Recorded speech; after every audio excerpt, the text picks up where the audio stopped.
जय हिंद। इस वीडियो में हम लोग टोटल कंकाल तंत्र के बारे में पढ़ेंगे कि शरीर में कितने कंकाल होते हैं, 206 हड्डियां कहाँ होती हैं और किसके कितने नाम होते हैं, बाह्य कंकाल किसे कहते हैं, आंतरिक कंकाल किसे कहते हैं। इस सब में आपको कंप्लीट जानकारी दे देंगे। आपको शरीर की 206 हड्डियों के नाम वैसे ही याद हो जाएंगे जैसे आपको अपना नाम याद है। आप मुर्दा हैं तो भी समझ जाएंगे, जिंदा है तो कोई बातें नहीं। देखिए कंकाल क्या होता है, हड्डियों के समूह को हम स्केलेटन या कंकाल के नाम से जानते हैं। कंकाल का काम क्या होता है, हमारे शरीर को एक ढांचा देता है। सपोज कीजिए कि अगर हमारे शरीर में कंकाल नहीं रहता तो हम खड़ा नहीं हो पाते। आप हमारे पैर पर अगर खूब जोर से मार दीजिएगा बांस से तो पैर की हड्डी टूटेगी, तो कंकाल टूट गया, अब हम खड़ा नहीं हो पाएंगे। तो खड़ा रखने में, सीधा आपको आकार देने में, एक शेप ढांचा देने में आपका मदद करता है कंकाल। कंकाल हमारे शरीर के नाजुक अंगों को भी सुरक्षा देता है। अगर कोई एक ऐसे नहीं बोलते हैं लोग कि अरे दम है तो आके लड़ो इसे, तो ये हमारा जो हमारा हार्ट है, फेफड़ा है, इस सब की रक्षा कौन कर देता है, रिब्स, पसली कर देती है। नहीं तो पसली हटा के कहिए ना कि दम है तो आओ मारो, अपने मर जाओगे। इतना तेज मार दिए दिल पे तो दिल खत्म हो जाएगा। तो ये हमें रक्षा भी देता है और एक आकार भी प्रदान करता है। कंकाल दो तरह से होता है, एक होता है शरीर के अंदर कंकाल, एक होता है शरीर के बाहर कंकाल। तो जो शरीर के बाहर रहते हैं उसे हम एक्सियल स्केलेटन कहते हैं, बाह्य कंकाल। और जैसे हम लोग के शरीर के अंदर है तो हम कहते हैं आंतरिक कंकाल। जैसे ये भाई साहब को देखिए, इसके नीला नीला इसका मांस दिख रहा है, कलर ऐसे बना दिए हैं, लेकिन इसका कंकाल इसके अंदर है। कुछ ऐसे भी जीव होते हैं जिनका कंकाल बाहर होता है। आप इन जीवों को देखेंगे तो इनके शरीर का कंकाल बाहर है। जितने कीड़े मकोड़े होते हैं ना, इंसेक्ट जिन्हें कहा जाता है, उनका जो कंकाल होता है बाहर होता है। मोलस्का वाले का भी कंकाल बाहर होता है। ये हम मोलस्का पढ़ाएंगे जब फाइलम बताएंगे तब। आप एग्जांपल देखिए, ये स्नेल टाइप का, इसको घोंगा बोलते हैं, देहात में दोहना बोलते हैं। पानी में ये रहता है, इसका कंकाल बाहर होता है। जब देखता है कोई नहीं है ना तो उसमें से निकल के थोड़ा बड़ा कुछ घास फूस खा लेता है, फिर छिप जाता है। लोग इसको ना गठिया की बीमारी में इसकी दवा भी बनाई जाती है। आप इसको देखे होंगे। आप इस तरह से कौड़ी देखे होंगे। कौड़ी क्या होता है भाई, पहले जमाने में शंख के समय छोटे छोटे होते थे, इसे कौड़ी कहा जाता था। ये जीव होते थे, ये जल में पाए जाते थे, नदी समुद्र में पाए जाते थे। ये कौड़ी, ये जब मर जाते थे तो इनके अंदर का मांस सड़ के बाहर चला जाता था और केवल इनका खोखला यानी बाहर वाला कंकाल बच जाता था, जिसे हम रुपया के रूप में इस्तेमाल करते थे। आज भी ये कहावत है, जब आप किसी को एक भी रुपया नहीं देना चाहते हैं तो आप कहते हैं कि तुम्हें हम फूटी कौड़ी भी नहीं देंगे, क्योंकि कौड़ी जब फूट जाती थी तो इसकी वैल्यू खत्म हो जाता था। जैसे एक का सिक्का है, उसको तोड़ दीजिएगा या नोट फाड़ दीजिएगा तो वैल्यू खत्म हो जाती है। वैसे ये कौड़ी, ये क्या है, जीव है, सब समुद्री जीव। इस तरह का आप सीप वगैरह देखे होंगे, बालू वगैरह में नदी के किनारे मिलते हैं सब सीप वगैरह, ये जीव होते हैं सब। शंख क्या होता है, जो शंख हम लोग बजाते हैं, शंख भी एक जीव है, समुद्री जीव है, जल में पाया जाता है। जब वो मर जाता है तो उसका मांस सड़ के चला जाता है, बाहर का कंकाल बच जाता है, तो उसे हम बाह्य कंकाल कहते हैं। जितने कीड़े मकोड़े रहेंगे बाह्य कंकाल। जैसे बिच्छू जो होता है ना, बिच्छू में भी बाह्य कंकाल पाया जाता है। आप अगर बिच्छू को टच करिएगा तो कड़ा लगेगा वहां पर। अब जिंदे में मत टच कर दीजिएगा, नहीं तो आपको कड़ा कर देगा वो। तो ये बाह्य कंकाल होते हैं। इनके शरीर में ये थोड़ी मदद करता है। जितने भी इंसेक्ट है, खटमल को मारिएगा ना, ऐसे खटमल मारिएगा तो देखिएगा ना कड़ा लगता है। मच्छर वगैरह जितने होते हैं, आपको मच्छर काटेगा, ऐसे मच्छर मारिएगा ना तो देखिए कभी कभी मच्छरवा का यहाँ फोटोकॉपी हो जाता है और मच्छरवा भाग जाता है, कहता है मार रहा है, सूत जो तो फिर आके काटेंगे। क्यों? क्योंकि उसके बाहर कंकाल होता है। लेकिन मच्छर इतना छोटा है, औकाते भर ना उसकी भी मजबूती रहेगी। क्या बुलेट प्रूफ थोड़े ना हो जाएगा, छोटा है लेकिन फिर भी उसकी रक्षा करता है। आप देखेंगे मधुमक्खी वगैरह या पीला रंग का जो हाड़ा होते हैं सर, अगर वो घूम के आते हैं, आप किताब से इसे मारिएगा, झाड़ू से मारिएगा तो दब उब जाते हैं सही से, और फिर आप जाएंगे तो उठ के भाग जाते हैं सर, क्योंकि उनका कंकाल बाहर का होता है, वो अंदर रक्षा कर देता है। जैसे आप कॉकरोच को देखिएगा, कॉकरोच को ऐसे मार दीजिएगा, पैर और से कूच काट दीजिएगा तो ऐसे टेढ़ टाड़ के हो जाएगा, अंदर ऐसे देखेगा ससुरा कचर दिया हमको, अब चल जाएंगे तो चल जाएगा, मार के तोड़ दिया हड्डी मेरा, और उधर कोना वोना में जाएगा, एक दो दिन में अपने से ठीक होके मुरुक तुरुक जाता है तो सही हो जाता है। तो ये सब जो था, चींटी को भी देखिएगा, आप चींटी को मसलिएगा ना तो हल्का कड़ा लगेगा, आपको मांस टाइप का नहीं लगेगा, थोड़ा थोड़ा कड़ा लगेगा। अब चींटी इतनी छोटी ही होती है कि वो कितना मजबूती दे सकती है, लेकिन अपने हिसाब से सुग्गा उगा को पकड़िएगा। ये सब क्या है सब, जितने जीव होते हैं सर, जो छोटे मोटे कीड़े होते हैं, इनकी रक्षा कैसे किया जाएगा। इन सबको पता है कि हमारी रक्षा कोई नहीं करने वाला है, ना हमारे को पहनने के लिए कपड़ा रहेगा ना कुछ, इसलिए ये लोग क्या है लोग भाई, तो ये बाह्य कंकाल वाले होते हैं, छोटे मोटे इंसेक्ट। इन लोगों को देखिएगा तो ये कौन से हैं भाई, ये तो आंतरिक कंकाल है, यानी इंडो स्केलेटन है। इनका जो कंकाल तंत्र है, स्केलेटन है, इनके शरीर के अंदर है। अब गाय, बत्तख, मुर्गा, मुर्गी, सुअर, ये जितने हैं सब इनके शरीर के अंदर कंकाल होता है। अब ऐसे थोड़ी ना देखेंगे कि शरीर के बाहर इनका कंकाल है, इनके बाहर केवल एक सींग आपको भले मिलेगा। मुर्गी का हड्डी कहाँ रहता है, बाहर रहता है। मुर्गी काटेंगे चिकन उकन तब ना अंदर हड्डी वगैरह रहता है। तो ये जितने भी चीज देख रहे हैं, ये हम लोग किस में आ जाएंगे, हम लोग आंतरिक कंकाल में आ जाएंगे। हमारे लिए सबसे पहले रक्षा हमारा चमड़ा करता है, ये धूल कण को रोक देता है, उसके बाद मांस करता है, उसके बाद हड्डी करता है। तो हम लोग को कई तरह से है, तो हम लोग जो होते हैं आंतरिक कंकाल में आते हैं। इस तरह से आप अगल बगल के जीव को देखिए और पता कीजिए कि वो आंतरिक कंकाल है कि बाह्य कंकाल है। अब एक बात बताइए, जो टर्टल होता है, कछुआ, इस कछुआ कौन कंकाल होता है? तो ध्यान से समझिए, इसमें दोनों कंकाल होता है। ये जो इसका जो पीठ है, ये जो पीठ वाला हिस्सा, ये है आपका बाह्य कंकाल, इसके बाहर कंकाल है। लेकिन जो ये थुथुर निकाला है ना, इसका ये जो थुथुर है ये आंतरिक कंकाल है। और जो इसका गोड़ है, गोड़ वगैरह, जो इसका लेंगरी, लेंगरी समझते हैं, पूंछ, तो पूंछ जो है ना इसका लेंगरी, तो पूंछ में भी आंतरिक कंकाल है। तो ये कछुआ को पता है कि बाह्य कंकाल पे कोई कितनों पीटेगा, हमारा बाह्य कंकाल मजबूत है, हमको उतना चोट नहीं लगेगा। लेकिन अगर कोनो हमारा थुथुरे कूच दिया, हमारा लेंगरी कूच दिया, पैर कूच दिया, तो हमको चोट लगेगा, क्योंकि इसमें कंकाल तो है नहीं, इसका कंकाल अंदर है। तो ये ससुरा बहुत होशियार होता है, देखता है कहीं खतरा है ना तो सब अंदर अंदर डाल कैसे बैठ जाता है, कहता है कि लो मार वहाँ पे, अब मारते रहिए ऊपर, ठक ठक, कुछ नहीं होने वाला है। अब वही कछुआ उलाट देंगे तो फिर इसके अंदर कमजोर हो जाता है। तो कछुआ का ये वाला हिस्सा जो है वो बाह्य कंकाल, और थुथुर वगैरह जो है वो आंतरिक कंकाल। अब इस ससुरा कंकाल जो बना किससे रहता है? तो हमारा जो कंकाल बना होता है वो हड्डी का बना होता है, और एक कमजोर हड्डी का बना होता है। तो हड्डी को हम बोलते हैं बोन, और कमजोर हड्डी को बोलते हैं हम लोग कार्टिलेज। उसे हम लोग कहते हैं उप अस्थि। अस्थि नहीं, अस्थि से कम है तो उसे कहते हैं उप अस्थि। जैसे राष्ट्रपति से कम रहेगा तो उप राष्ट्रपति, वैसे अस्थि यानी हड्डी से कम रहेगा तो उप अस्थि। तो हड्डी और बोन, देखिए जो हड्डी होती है बोन, ये जो होता है कैल्शियम कार्बोनेट होता है, और इसमें कैल्शियम फास्फेट भी मिला रहता है, और इसमें जो होती है ओसिन प्रोटीन पाया जाता है। कैल्शियम कार्बोनेट की वजह से ये बहुत हार्ड होता है। जबकि आप ये ब्लू कलर वाला हिस्सा देख रहे हैं ना, ये क्या चीज है? हमारा कार्टिलेज है। इसमें कैल्शियम कार्बोनेट नहीं पाया जाता है, इसमें कैल्शियम फास्फेट पाया जाता है। कैल्शियम फास्फेट पाए जाने की वजह से ये सॉफ्ट हो जाता है। अगर इसी में कैल्शियम कार्बोनेट भी पाया जाता तो ये काफी हार्ड हो जाता है। अब कहेगा कार्टिलेज में कौन सा प्रोटीन पाया जाता है? तो कार्टिलेज में कांड्रीन प्रोटीन पाया जाता है, जबकि हमारी हड्डी में ओसिन प्रोटीन पाया जाता है। हड्डी जो होती है इसमें फास्फोरस भी होता है, कैल्शियम फास्फेट की मात्रा, इसीलिए चीता जब जलाया जाता है, तो अर्थी जब जलाया जाता है चीता में ना, तो चीता में आग आराम से लग जाती है, क्योंकि माचिस के ऊपर भी क्या पाया जाता है? फास्फोरस। अब शरीर में फास्फोरस, अब जिसके शरीर में फास्फोरस की मात्रा पर्याप्त रहेगी उसका चीता आराम से धधक जाएगा, और किसी में फास्फोरस की कमी रहेगी तो उसको उतना अच्छा से नहीं धधकेगा, तो लोग कहेंगे बहुत बड़का पापी है। अरे भाई पापी कौन सी है, बेचारा खाया पिया नहीं था, फास्फोरस की कमी हो गई थी तो उसको पापी बोलो। खैर ये सब अलग चीज है।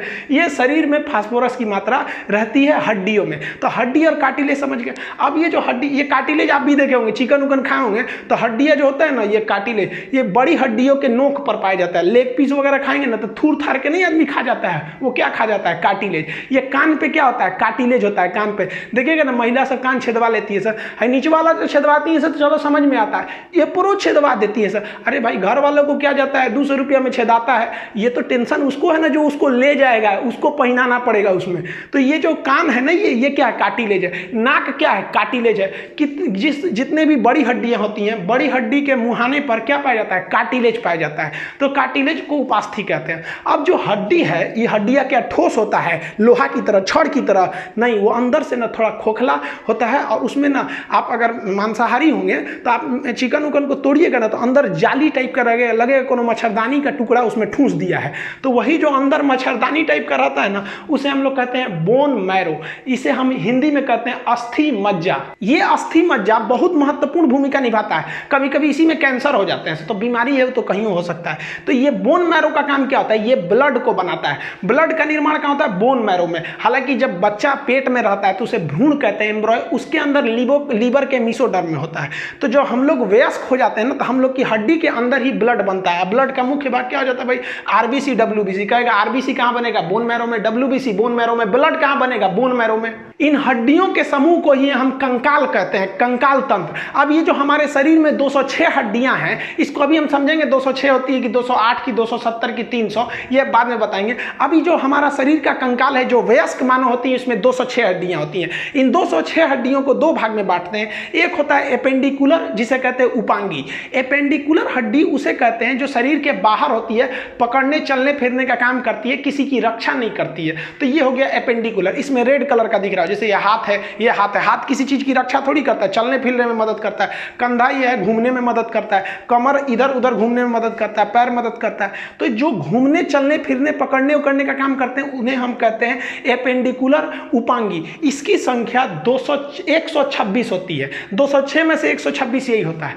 और जो बीचों बीच एक्सिस पे होते हैं ना, बीचों बीच में एक्सिस, उसे हम कहते हैं एक्सियल, हिंदी में कहते हैं अक्षीय।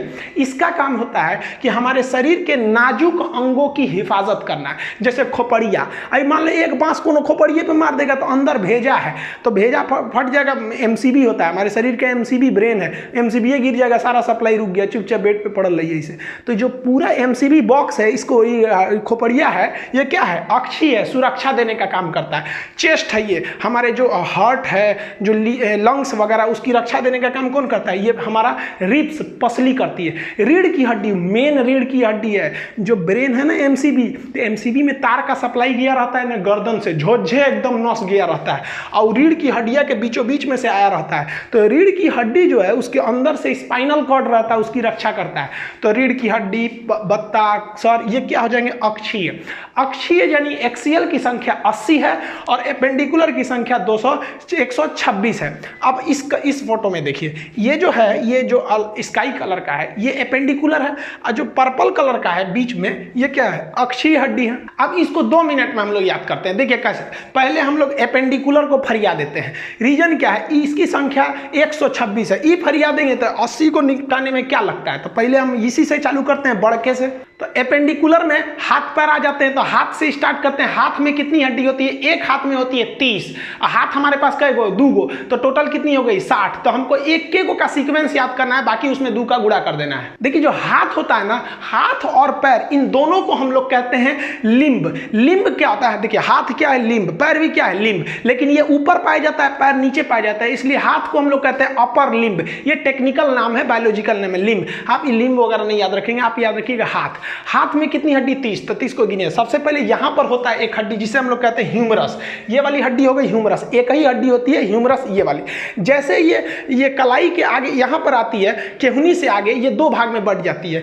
एक जो अंगूठा की ओर चली जाती है उसे कहते हैं रेडियस, और एक जो कानी उंगली की ओर चली जाती है उसे कहते हैं अल्ना। तो अंगूठा की ओर आ गई तो रेडियस, और इधर चली गई तो अल्ना। तो humerus, radius, ulna, humerus, radius, ulna, 3 हो गया। यहीं तक है, बाकी इसमें बड़ी कॉम्प्लिकेटेड है। सोचिए 27 गो हड्डी इतने दुर्वा में है, ये अपना में है, ये तो बहुत बड़ी बड़ी हड्डियां हैं, ज्यादा जगह ले लेती है। Humerus, radius, ulna. अब आगे आते हैं, यहां आगे आपको 3 चीज मिलेगा। एक मिलेगा कलाई, उसके आगे मिलेगा हथेली, उसके आगे मिलेगा उंगली। अब यहां देखते हैं, ये हो गया हमारा कलाई, क से कलाई, क से कार्पल। तो कलाई को क्या कहते हैं, कार्पल। इसमें 8 गो हड्डी होती है, छोटी छोटी। यहां देखिए, ये है आपका कलाई, इसमें छोटी छोटी कितनी हड्डियां होती हैं, 8। कलाई में हड्डियों की संख्या 8 हो गई है सब। अब देखिए, यहां से तो कलाई घूमने का काम करता है। अब हथेली, हथेली क्या होता है, उंगलियों का मेन मीटिंग पॉइंट जंक्शन होता है। तो 5 गो उंगली, तो हथेली में कै गो सप्लाई आया होगा, 5 हड्डियों का। तो हथेली को हम लोग कहते हैं मेटाकार्पल। देखिए, कार्पल मतलब हो गया कलाई, मेटा का मतलब होता है अगला भाग। तो कलाई का अगला भाग, अगला कलाई यानी मेटाकार्पल। मेटाकार्पल का मतलब कौन सी होगा, हथेली। तो हथेली किसकी सप्लाई देता है, उंगलियों की। तो हथेली में हड्डियों की संख्या 5, जबकि कलाई में कितनी हो जाती है, 8। तो कलाई में हड्डियों की संख्या 8, मेटाकार्पल यानी हथेली में 5। अब हो गई उंगली। उंगली को इंग्लिश में कहते हैं फिंगर। फिंगर से याद रखिएगा फ्लेंजिज। फिंगर से क्या याद रखेंगे, फ्लेंजिज। ये मिलता जुलता नाम है। उंगलियों में हड्डियों की संख्या होती है 14 हड्डी होती है। उंगली में कितनी हड्डी हुई, 14। बहुत ज्यादा संख्या में हो जाती है, क्योंकि देखिए एक उंगली 3 भाग में बढ़ जाता है, एक नाखून के पास से, एक उसके पास से, उसके पास से। तो 14 हड्डी हो जाती है टोटल उंगलियों में। अंगूठा में ना एक कम होता है। देखिएगा, अंगूठा का निचला भाग सीधे हथेली से जुड़ा रहता है।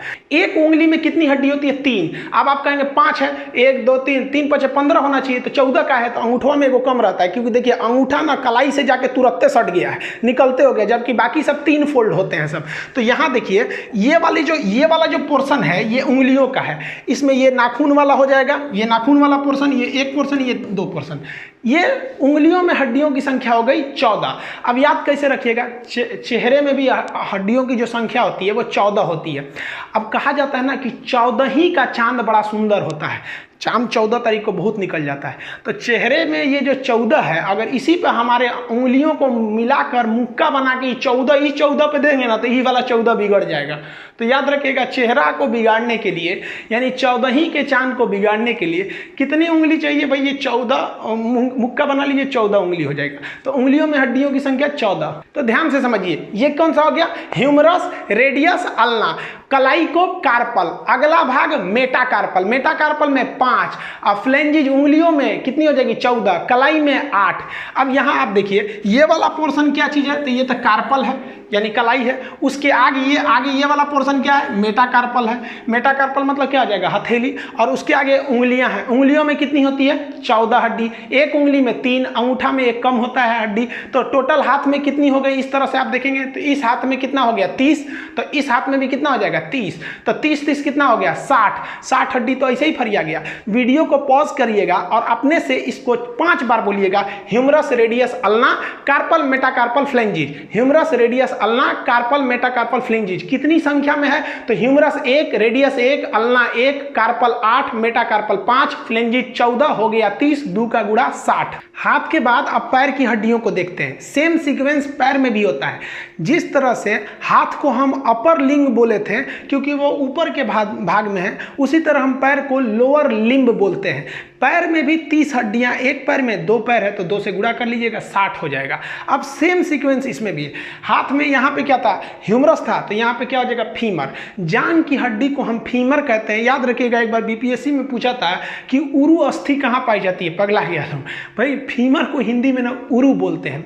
ये हड्डी खोखली होती है, जबकि जो उड़ने वाले पक्षी होते हैं उनकी सभी हड्डियां खोखली होती हैं ताकि वेट को हल्का करने के लिए। ये शरीर की ऐसी हड्डी है जो खोखली होती है। ये सबसे लंबी हड्डी है, ये बच्चा भी जानता है, इसको क्लास 6 में पढ़ा दिया जाता है, सबसे लंबी हड्डी है।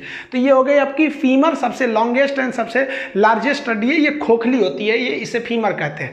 लेकिन यहाँ पैर में एक चीज आप ध्यान से समझिएगा, जैसे फीमर से नीचे आएंगे ठेहुना के पास, ठेहुना को क्या बोलते हैं? नी बोलते हैं। और वही जो उसको वहां पर आपको एक हड्डी मिलेगा पटेला नाम का, घुटना के पास आप देखिएगा वो कटोरा ऐसा घूमते रहता है, उसको हम लोग क्या कहते हैं? पटेला। पटेला जो हड्डी होता है, कई लोग बोलते हैं ना कि किसका दिमाग जो होता है, देहात में बोलते हैं लोग कि महिलाओं का दिमाग ठेहुना में होता है। गलत बात है, ऐसा नहीं होता है। वो सब भी होशियार होती हैं, चांद पे पहुंच गई सब।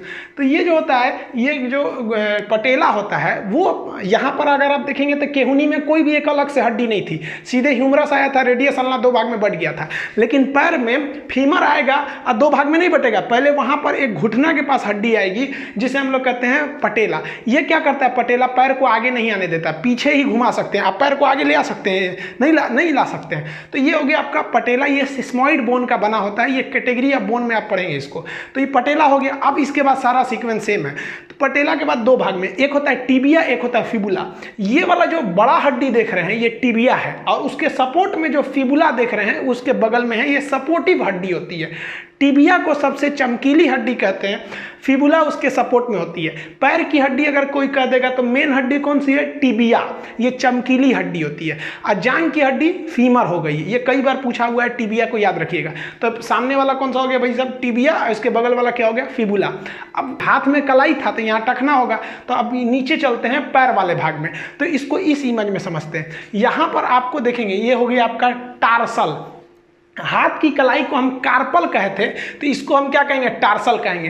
टार्सल वो जो एड़ी वाला भाग हो जाता है, एड़ी के ऊपर वाला टार्सल। अब आप बताइए, टार्सल के आगे पैर का पंजा हो जाएगा, उसमें तो हथेली नहीं रहेगी, तो उसके टार्सल के अगला भाग क्या कहलाएगा? मेटाटार्सल। मेटाटार्सल। तो ये वाला हरा वाला पोर्शन देख रहे हैं, ये कौन सा हो जाएगा? मेटाटार्सल। ये पैर का पंजा होता है, और पंजा के आगे क्या मिलेगा? उंगली। तो उंगली को क्या कहेंगे? फिंगर से फ्लेंजिज। देखिए हाथ में था कार्पल, मेटाकार्पल, फ्लेंजिज। सेम पैर में भी है टार्सल, मेटाटार्सल, फ्लेंजिज। अब चलते हैं इसमें हड्डियों को गिन लेते हैं। तो देखिए, एक हो गया फीमर, और फीमर के आगे एक हो गया पटेला, उसके बाद एक टिबिया, एक फिबुला। याद रखिएगा, जो टार्सल था, टार्सल हाथ की कलाई यानी कार्पल में 8 था, लेकिन पैर के टार्सल में 7 ही रहेगा, क्योंकि एक एक्स्ट्रा हड्डी पटेला के रूप में यहाँ हो गई है। तभी ना भाई मैनेज करेंगे ताकि 30 हड्डी रहे। तो पैर के टार्सल में कितनी हड्डियां हो जाती हैं? 7 हड्डी। यहाँ लिखा हुआ है 7 हड्डी। अब बाकी सब सेम रहेगा। मेटा टार्सल में 5, क्योंकि वो उंगलियों से सप्लाई जुड़ा रहता है। उसके बाद फ्लेंजेज में 14। पैर की उंगलियों को हम क्या कहते हैं? टो बोलते हैं। तो आप पैर की हड्डियां बोलिए। देखिए पहला क्या हो गया? फीमर। फीमर की संख्या 1। फीमर के बाद पटेला, घुटना के पास क्या हो जाता है? पटेला। उसके बाद से बड़ी हड्डी टिबिया, छोटी वाली फिबुला। आगे आएंगे तो टार्सल मिलेगा। टार्सल के आगे मेटाटार्सल, फ्लेंजिज। तो जो सीक्वेंस हाथ में था वही सीक्वेंस पैर में है। संख्या फीमर 1, पटेला 1, टिबिया 1, फिबुला 1। लेकिन टार्सल 7, जबकि हाथ में कार्पल कितना था? 8। ये 8 से 7 क्यों हुआ? क्योंकि एक पटेला खर्चा हो गया वहां पे। मेटाटार्सल 5, मेटाकार्पल भी 5 था। फ्लेंजिज पैर में भी 14, हाथ में भी 14। इसको पॉज करेंगे वीडियो को और 5 बार बोलिएगा कहां कौन सी हड्डी होती है। Femur, patella, tibia, fibula, tarsal, metatarsal, phalanges. Femur, patella, tibia, fibula, tarsal, metatarsal, phalanges. संख्या में बोलेंगे femur 1, patella 1, tibia 1, fibula 1, tarsal 7, metatarsal 5, phalanges 14। देखिए अब आप बताइए यहाँ पर जो लिम्ब किसे कहते हैं? तो ऊपर हाथ वाले और पैर वाला। हाथ में कितना? 30 गो इसमें, 30 गो इसमें, 60। अब पैर में एगो में 30, एगो में 30, 60। 120 तो ऐसे ही फरिया गया। और टोटल जो उपांगी था एपेंडिकुलर, उसमें 126 गो था ही, 120 गो फरिया गया। 6 गो ना बचा। तो चलिए 6 गो को भी फरिया देते हैं। पैर का ऊपरा भाग जहाँ कमर है उसको कहते हैं पेल्विक। तो पैर से जुड़ा रहेगा तो पेल्विक। हिंदी में उसे कहते हैं श्रोणी मेखला। देखिए ये जो पैर से जुड़ा ना, श्रोणी मेखला हो गया। ये हड्डी जो होती है मेल में ना थोड़ी सी पतली होती है, जबकि फीमेल में ये जो पेल्विक होता है वो चौड़ा होता है। उनका कमर चौड़ा होता है। ये पेल्विक वाला। पेल्विक को क्या कहते हैं? श्रोणी मेखला कहते हैं।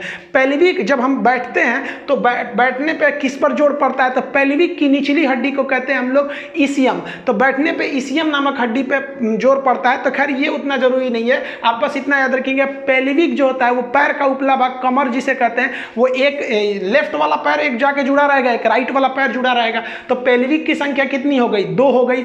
अब देखिए कॉलर के पास जो होती है कैल्विकल होती है। कॉलर से कैसे याद रखिएगा? कैल्विकल। ये 2 हड्डी होती है, चुपचाप ऊपर रखी गई रहती है।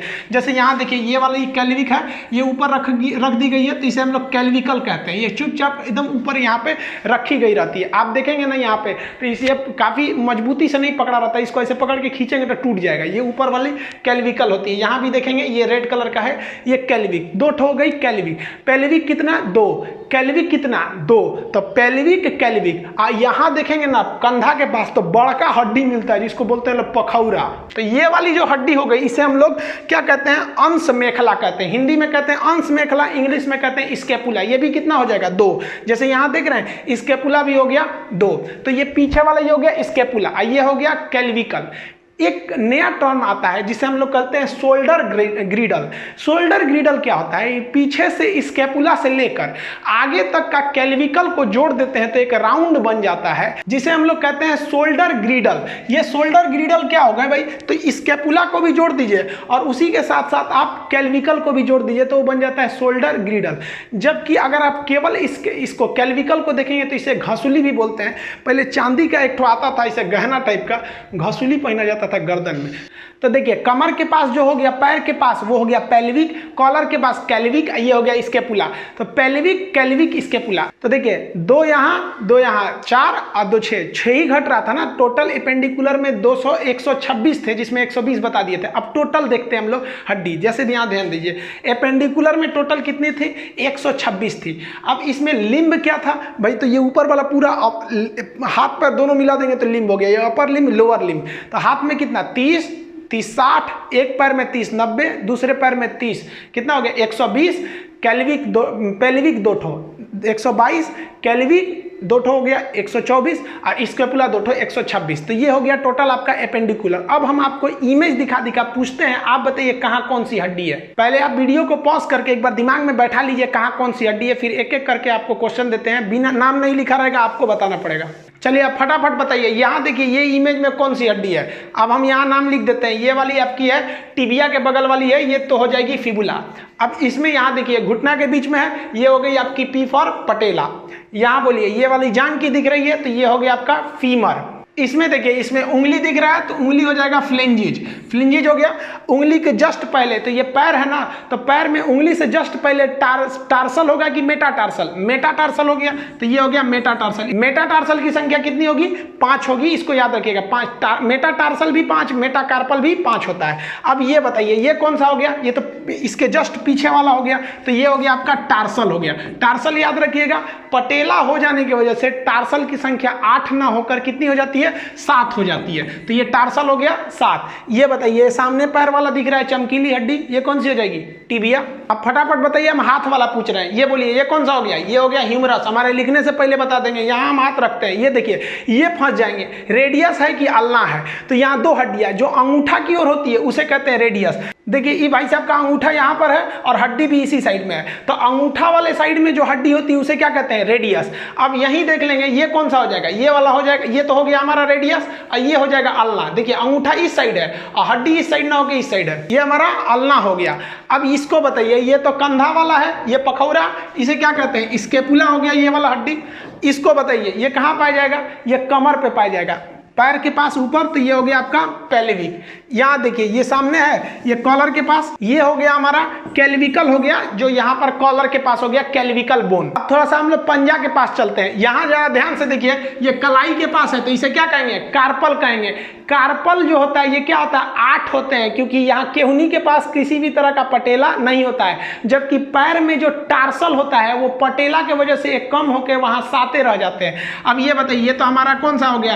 पंजा हो गया। हथेली, हथेली वाला भाग हो गया, कितनी हड्डियां होंगी इसमें? 5 हड्डियां होंगी, इसे क्या कहेंगे हम लोग? मेटाकार्पल कहेंगे। इसमें कितना हो गया? 5। और ये वाला उंगली हो गई, तो इसमें हो गई हमारी उंगलियों की संख्या, फ्लेंजिज हो गई, ये 14 हो जाएंगे। तो आप इस तरह से पूरी तरह से 126 एपेंडिकुलर हड्डियां देख लिए। इसमें बताइए रेड वाला कौन सा हड्डी है? तो ये एक्सियल है, बीचों बीच में है, इसकी संख्या 80 होती है। और जो ये ब्लू कलर का है ये कौन सा है? एपेंडिकुलर उपांगी, ये चलने फिरने में मदद करेगा, इसकी संख्या 126 हो गई। अब आप बताइए 206 हड्डियों में से आप 126 हड्डी देख लिए, कितना बचा? 80। यही 80 हड्डी कौन सी हो गई सब? एक्सियल हड्डी हो गई सब। अब हम लोग एक्सियल के बारे में पढ़ लेते हैं। ये तो अब बताइए ना 126 पढ़ लिए, तो एक्सियल तो 80 को 2 मिनट में निकल जाएगा। देखिए एक्सियल हड्डियों की संख्या जो है वो 80 है, ये बहुत नॉर्मल है याद करना। देखिए रीढ़ की हड्डी में हो जाती है 26 और हमारे रिब्स पसलियों की संख्या होती है 24। 26 और 24 कितना हो गया? 50। 80 में से 50 तो ऐसे चला गया। एक स्टर्नम होता है बीच में छाती में, तो 50 एक 51 बच गया 29। सर में कितनी हड्डी होती है? 29। 50 खत्म। अब इसको एक अलग अलग करके पढ़ लेते हैं। सबसे पहले हम रीढ़ की हड्डी को देखते हैं। रीढ़ की हड्डी को इंग्लिश में हम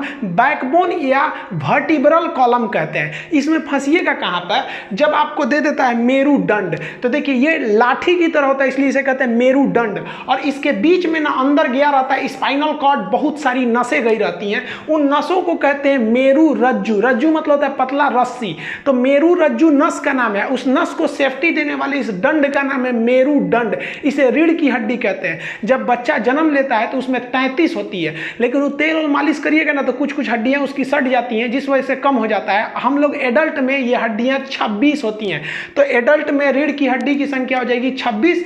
अब देखिए इसको कई पार्ट में बांटते हैं, तो आपको काम का नहीं है। जो गर्दन होता है उसे सर्वाइकल कहते हैं। देखिए गर्दन वगैरह में अगर किसी को मुड़ुक उड़ुक जाएगा तो उसे हम सर्वाइकल पेन कहते हैं। सर्वाइकल को शॉर्टकट में सी बोलते हैं, इसे C1 C2 C3 कहते हैं। सर्वाइकल की संख्या 7 होती है, लेकिन गर्दन की जो सबसे ऊपरी हड्डी जो सर से आके जुड़ी रहती है उसे हम लोग कहते हैं एटलस बोन। तो आप एटलस वाला बस याद रखिएगा, बाकी ये आपके किसी काम का नहीं है। सर्वाइकल के नीचे छाती आ जाता है, तो जो छाती के पीछे रहता है उसे हम लोग थोरेसिक कहते हैं। छाती को हम लोग क्या कहते हैं? थोरेसिक। उसके नीचे आएंगे तो लंबर आ जाएगा, फिर ऐसे करके आएंगे सब, तो ये आपके जरूरी का नहीं है। बस इतना याद रखिएगा, गर्दन की हड्डियों को हम सर्वाइकल कहते हैं। इसमें सबसे ऊपरी हड्डी जो होती है वो एटलस होती है। 80 एक्सियल में से आप 26 देख लीजिए। आप देखिए छाती में हड्डी की संख्या, रिब्स, रिब्स मतलब होता है पसली। पसली की संख्या कितनी होती है? 24। 12 उस साइड पसली, 12 इस साइड पसली। टोटल पसलियों की संख्या जो हो जाती है वो हो जाती है आपकी 24 रिब्स हो जाते हैं। लेकिन इस 24 रिब्स में जो एक साइड लास्ट के 2 रिब्स है, यानी इधर से 11वां 12वां और इधर से 11वां 12वां, वो आगे आकर नहीं जुड़ा रहता है। देखिए रिब्स जो होता है वो निकलता है रीढ़ की हड्डी से और आगे आके एक पतली हड्डी से जुड़ जाता है, जिसे हम लोग कहते हैं स्टर्नम। तो स्टर्नम की संख्या 1। इसी पे भगवान ने जो क्या किया, ले आके पीछे से रीढ़ की रिब्स को वेल्डिंग कर दिया है। नहीं तो पता चला रीढ़ की हड्डी से निकलेगा आपका रिब्स और ऐसे आगे छोड़ देंगे तो पता चला लड़ाई में कौन ऐसे फाड़ देगा, ऐसे चल जाएंगे, चाहे सोएंगे तो ऐसे दबा जाएगा ऊपर। तो भगवान बहुत होशियार था, ले आके और यहाँ पे रख के बीच में वो लोहा रख के वेल्डिंग मार दिया। तो जिस पे वेल्डिंग मारा है ना उसी को कहते हैं स्टर्नम। तो देखिए वेल्डिंग मारते समय लास्ट में 2 ठो पे वेल्डिंग नहीं है, वो ऐसे ही लहरा रहा है, तो उसे क्या कहते हैं, फ्लोटिंग रिब्स। इस पर बड़ी भयानक चोट लगता है, इसलिए किसी को यहाँ मार देंगे ना तो बैठ जाएगा, तो बोलते हैं पंजरी तोड़ दे लो हमरा। तो पंजरी जो होता है वो फ्लोटिंग रिब्स होता है। तो फ्लोटिंग रिब्स इधर भी 2 ठो इधर भी 2 ठो, तो ये आपके किसी काम का नहीं है। लेकिन फ्लोटिंग रिब्स बहुत ज़्यादा फैलने का जगह दे देते हैं। फ्लोटिंग रिब्स की संख्या सांप में बहुत ज़्यादा होती है। सांप में देखेंगे तो इसमें जो पसली होती है तो बहुत ज़्यादा होते हैं, 200 से 300 350 होते हैं सर। वो डिपेंड करता है सांप कौन कैटेगरी का है, बड़का है, छोटका है, अजगर है। और उसकी देखिएगा ये रीढ़ की हड्डी है सांप में, और रीढ़ की हड्डी से इसके रिब्स यानी पसली निकले हैं, लेकिन कहीं जाके ज्वाइंट नहीं है, ये फ्लोट कर रहे हैं। तो ये काफ़ी ज़्यादा मात्रा में फैल जाते हैं, और फैल जाने की वजह से अजगर वगैरह जो सांप होते हैं बड़े बड़े जीवों को मुंह में घोंट कर पूरी तरह से निगल जाते हैं, क्योंकि फ्लोटिंग होने की वजह से इनका एरिया फिक्स नहीं होता। और हम लोग में क्या है, छाती का एरिया फिक्स है, आगे से स्टर्नम से जुड़ा है, पीछे से बैकबोन से जुड़ा है। और सांप में क्या है, बस पीछे से जुड़ा, आगे से जुड़ा नहीं, तो ये फैल जाता है और बड़े मात्रा में एक बड़े आदमी को घोंट जाते हैं अजगर सांप, बड़े बड़े आदमी को। तो रिब्स कितनी हो गए भाई साहब, 24। अब ऐसा मत बोलिएगा कि 12 एक और 12 एक और, दोनों ओर का मिला के बोला जाता है रिब्स को।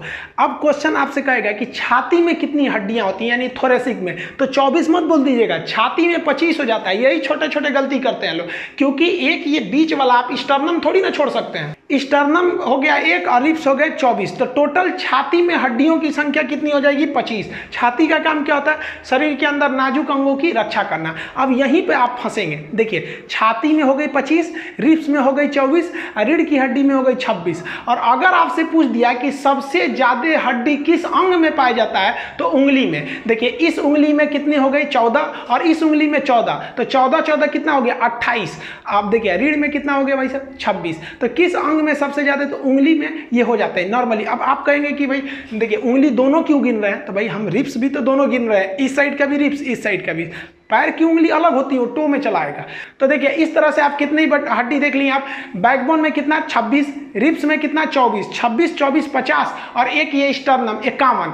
टोटल एक्सियल में कितना था 80, 80 में से 51 घटा देंगे 29। तो अब किसी का सर काटिएगा ना तो 29 हड्डी निकलेगा, बस यही पढ़ना बाकी है। देखिए ये जो है ना इटकलू का अगर मुंडी काटेंगे तो हेड में कितनी हड्डी निकलेगी, 29 हड्डी निकलेगी। सर में हड्डियों की संख्या 29। लेकिन यहाँ एक बात समझिए, सर में 29 हड्डी होती है, लेकिन कान की हड्डी को स्कल में नहीं गिना जाता। सर में गिना जाएगा, लेकिन कान की हड्डी को खोपड़ी में नहीं गिना जाता है। देखिए इसीलिए जब बात आती है खोपड़ी में कितनी हड्डी, तो खोपड़ी में आप सिर के बराबर नहीं कह सकते हैं। सिर की हड्डी में से कान वाली हड्डी को निकाल दीजिए, तो कान में कितनी हड्डी, तो शॉर्टकट में उसे कहा जाता है मिस, MIS, मेलियस इनकस और स्टेप। मेलियस इनकस स्टेप्स, 3 इस साइड में 3 इस साइड में, दोनों मिला के बोलेंगे तो कान में कितनी हड्डी हो गई 6। तो कान जो होता है सर में गिना जाता है, लेकिन उसे खोपड़ी में काउंट नहीं करते हैं। अब यहाँ आप एक ध्यान दीजिए, आपको पता होगा स्टेप्स बहुत ही छोटी हड्डी है, मेलियस इनकस स्टेप। मेलियस बहुत कमजोर हड्डी है, और हड्डी की पकड़ में तो ये कैल्विक भी बहुत कमजोर पकड़े रहता है। तो मेलियस छोटा के साथ साथ कमजोर भी है, और स्टेप्स तो सबसे छोटी हड्डी है। अब आप इन तीनों हड्डियों को देखिए, कंपेयर करने के लिए किसी महिला का ये है उंगली है, इस उंगली में देखिए यहाँ पर जो हड्डी बनाई गई है ये आपका कौन सा है, मेलियस, ये इनकस, और ये देखिए स्टेप्स। इतनी छोटी छोटी हड्डियां होती है, आप साइज कंपेयर कर सकते हैं। यहाँ पर सबसे छोटी हड्डी हो जाती है स्टेप्स। अब एक और हड्डी है जो सर में गिना जाएगा लेकिन खोपड़ी में नहीं जाएगा, उसे हम कहते हैं हायर्ड बोन। तो ये हायर्ड बोन जो होता है, यहाँ देखिए इसमें रेड कलर का दिख रहा है, यहाँ पे गर्दन में होता है। फांसी जब लगाया जाता है ना तो वही हायर्ड बोन टूट जाता है, जिससे कि व्यक्ति की मौत हो जाती है। तो ये देखिए ये तो हो गई आपकी कान की हड्डी 6, और एक ये 7। तो इन 7 हड्डियों को हम सर में गिनते हैं, लेकिन खोपड़ी में काउंट नहीं करते हैं। तो आप बताइए, अगर हम आपसे कहें कि खोपड़ी में कितनी हड्डी, तो सर में 29 हड्डियों में से इन 7 हड्डियों को निकाल दीजिए, तो खोपड़ी में 29 - 7 यानी 22 हड्डी बचती है। यहाँ देखिए, अब ये हो गया खोपड़ी। खोपड़ी को इंग्लिश में कहते हैं स्कल। स्कल में कितनी हड्डी? 22। लेकिन पूरा मुड़िए में कितना हड्डी हो जाएगा? 29 हड्डी हो जाएगा। कान और हाइट को हटा देंगे तो बच जाता है खोपड़ी। अब इस खोपड़ी में भी ना दो हिस्सा, एगो ऊपर वाला खोपड़िया, एगो थुथुर हम लोग का आगे वाला। तो इन्हीं को देखते हैं। तो ये 22 कहाँ से आता है? तो देखिए, इसमें से 14 को तो फेस में ही हो जाता है, चेहरा में। कैसे याद रखेंगे? 14 का चांद। चांद 14 तारीख को बहुत सुंदर होता है। तो चेहरा जो होता है ना, लड़का ना लड़की को बेवकूफ बनाने के लिए क्या बोलता है? 14 का चांद हो तुम। अरे वो चमगादड़ भी रहती है तो परी बोलता है। शुरू में जब डेमो देता है ना तो लड़की को बहुत मानता है, और उसके बाद से तो उनको है हट रे तुम। तो ये जो होता है, सामने जो चेहरा में हड्डी होती है वो 14 होती है। ये 14 को नाम नहीं याद रखना है आपको, बस जबड़ा की हड्डी याद रखना है, जिसे हम लोग मैंडिबल कहते हैं। निचला जबड़ा यानी जॉ को मैंडिबल कहते हैं। ये बहुत ही मजबूत हड्डी है, सबसे मजबूत हड्डी मैंडिबल। लेकिन सबसे मजबूत अंग तो दांत का इनामेल। ये हड्डी नहीं है, ये हमारे शरीर का अंग है। और जबकि ये जबड़ा जो मैंडिबल होता है, ये मैंडिबल ये सबसे मजबूत होता है। तो चेहरा में कितनी हड्डी? 14। तो देखिए 22 में से 14 घटाएंगे, कितना बचेगा? 8। अब ये 8 कहाँ गया? तो खोपड़िया में, इसमें क्रेनियम में। क्रेनियम में कितनी हड्डी हो जाती है? 8 हड्डी। क्रेनियम को हम लोग हिंदी में बोलते हैं कपार। देहात में बोलते हैं ना कपार फोड़ दे लो। क्रेनियम में कितनी हड्डी हो गई? 8। यानी कपार में ये जिसमें बाल फला है हम लोग का, इसे क्या कहते हैं? क्रेनियम कहते हैं। तो इसमें हो गई 8 और चेहरा में हो गया 14। तो 14 8 कितना हो गया? 22। तो खोपड़ी में टोटल हड्डी कितनी हो गई? 22। इस तरह से आप कंप्लीट हड्डी देख लिए। अब ये जो खोपड़ी है, इसके इधर ना एगो खोखला जगह होता है, खाली जगह, उसे हम लोग कहते हैं फोरामेन मैग्नम। क्योंकि जितना नीचे से तार और की सप्लाई आया है, ये जो हमारा खोपड़ी है, जो सर एमसीबी, इसमें सप्लाई कहाँ से जाएगा? तो नीचे से नहीं जाएगा, तो नीचे छेद होना चाहिए कि नहीं? तो इस छेद को हम बोलते हैं फोरामेन मैग्नम कहते हैं। अब आप बताइए कि जो एक्सियल हड्डी थी उसकी कितनी संख्या थी? 80। 80 तो चुटकी में निकाल देंगे। 26 आपका बैकबोन, 24 रिब्स, 26 24 50, और 1 स्टर्नम 51, बचा 29। तो सर में हड्डियों की संख्या 29। सर में से 6 हड्डी कान की और 1 हड्डी हाइट, इसको हटा देंगे तो सर में से 7 हड्डी को निकाल देते हैं, बचता है हमारी खोपड़ी यानी स्कल। तो स्कल में कितनी हड्डी हो गई? 22। 22 में से 14 तो चेहरे में हो गया और 8 गो कपार में हो गया, यानी कपाल। उसी को कपाल बोलिए, चाहे हम लोग देहात में, बिहार में लोग उसको कपार बोलते हैं। टोटल जोड़िए, humerus, radius, ulna, carpal, metacarpal, phalanges. पैर में जोड़िए आपका femur, patella, tibia, fibula, tarsal, metatarsal, phalanges. कमर में पेल्विक, कैल्विक, स्कैपुला हो गया। 126 आपका ये एपेंडिकुलर। अब एक्सियल जोड़ लीजिए आपका backbone, ribs, sternum, hide bone, year का, फेस और क्रेनियम। टोटल खत्म हो गए।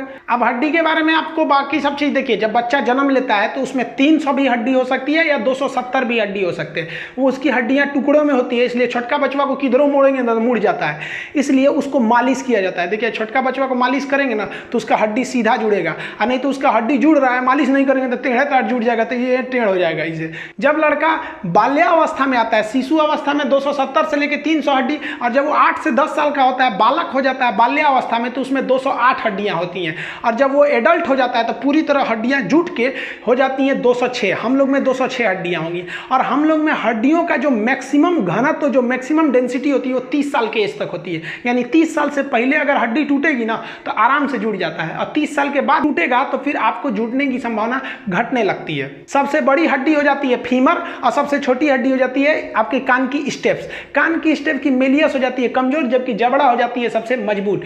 टिबिया हो जाती है आपकी चमकीली हड्डी, और टिबिया के ऊपर जो फीमर होता है वो हो जाती है आपकी खोखली हड्डी। इस तरह से आप हड्डी समझ गए। और हड्डी के अलावा हड्डियों की ज्वाइंट होती हैं, साइनोवियल ज्वाइंट होते हैं। जिस तरह से आप देखेंगे केहूनी एक ही ओर घूमता है, गर्दन पूरा नहीं घूमता है, लेकिन एक और इतना घूम जाता है, एक और इतना घूम जाता है, हाथ ऐसे पूरे घूम जाते हैं। कुछ हड्डी जैसे खोपड़ी की हड्डी घूमबे नहीं करती है। तो ज्वाइंट्स भी कई टाइप के होते हैं। ये तो एकदम छोटा सा टॉपिक है, इसको नेक्स्ट किसी वीडियो में ज्वाइंट समझा देंगे।